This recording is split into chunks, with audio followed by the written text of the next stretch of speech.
Nakakapagod na maging OFW, no? Dumating ka na ba sa isang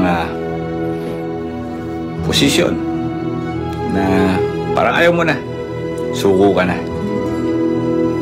Sa OFW, pagod, lungkot, stress.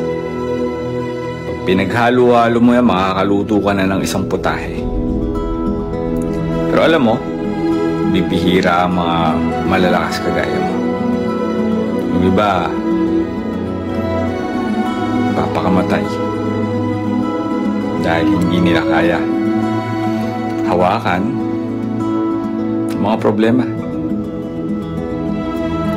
Hindi solusyon ang pagpapakamatay. Hindi solusyon. Kaya kung ikaw ay gusto maging OFW, kailangan matatag ka. Kailangan malakas ka. Spiritually, hindi lang katawan.